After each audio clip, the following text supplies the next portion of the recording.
Hey guys, my webcam is not working, so you get a teenage version of a YouTube video where they do it on their cell phones. So you're welcome. Anyway, I just want to take a minute to let you guys know if you haven't encountered a situation where you were worried about firing an employee because of violence in the workplace, or you were concerned that they would get violent or aggressive with you. I just wanted to give you all my experience because it has happened to us with our workplace. We had an employee who over a 30, well, actually it was 2 week time period. We were out of town for vacation visiting my family up in Canada, so we were out for a long time. And we had left our employee with the Lowe's card just to buy parts for, working on stuff while we were gone. And we had been assured by Lowe's that, he couldn't buy anything other than what was in Lowe's. He couldn't use like a credit card anywhere else. It was an accounts receivable. Pretty much he bought the parts, and when we got back, we would pay Lowe's for whatever he bought, parts to fix plumbing or houses or whatever needed to be done. And so we get back, and I log on to Lowe's.com to pay the credit card, and there's a $5,000 balance. And I'm going ballistic because there's no way that much had been spent in that period of time. And it turns out he had taken that card and had gone over to the gift card center and had bought a bunch of gift cards. He had bought multiple power tools. And all I can guess was that he was taking the power tools and pawning them to get cash for them. And so obviously once we caught it, we knew, okay, well, this guy's got to go. And, we also had told him, we knew that when we had to fire him, there'd be a situation where you have to pay this back. And if you don't pay this back, we're going to get the police involved. And it was probably going to be like a go to jail situation. And so you never know how people are going to react when that happens, because not only are we firing him, but we've caught him doing something illegal, and now he could possibly go to prison.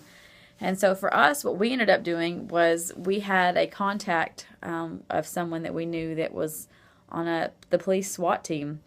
And so we called him and got him over, and we told the employee we needed him to come over, and actually met him in front of the building. We didn't let him in the building. And our friend who was on the SWAT team stood inside the building, kind of behind a blind, and he had a gun with him. I mean, he was fully equipped in case there was a bad situation. And we talked to the guy and explained to him what had happened and what we had found and what was going on. And thankfully, he didn't get aggressive. He was the opposite. He started crying and got really upset and then was apologetic. And we ended up taking him to court. It went all the way to the state Supreme Court. He owes us this money. This was 2 years ago to this date. I haven't seen a dime. So, I mean, I'm glad we took him to court because I don't want him to do this to another employer, but we never saw a dime out of it. But anyway, I give you this story just to let you know that this stuff happens in real life. We're a small business. We're not huge. It was just a regular employee that, he was a good guy, and he stole all this money. So just be aware that violent situations do happen. You have to be prepared for them. And we didn't feel silly at all afterwards. When the guy left and we had to go inside and tell our friend, he'd watched the whole thing through the window.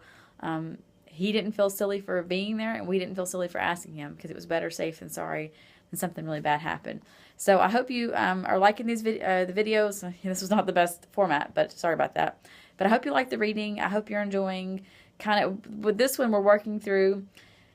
You've got bad employees. You shouldn't have hired them in the first place, but now that you've got them there, or maybe you inherited them, right? And then now you've got to get rid of them. And we're walking through the how do you get rid of them properly. By the way, don't fire someone over text message. Just case in point, I've had people that's happened to, friends I know, so don't do that. That's tacky. And the next few articles you're going to be reading are going to be talking about now that you have the employees you want, how do you develop them? How do you have a culture of positive development where they want to stay, they want to keep working, and then how do you have a succession plan in place where you move them through the system? Because you don't always have to go outside the organization to find what you need. So I'm hoping you guys are enjoying the class, because I sure am, and I hope the video, I'm going to work on getting a new webcam and downloading some new software to hopefully improve this. If not, I may be acting like a YouTube teenager for the next few weeks. Thanks, guys. Bye-bye.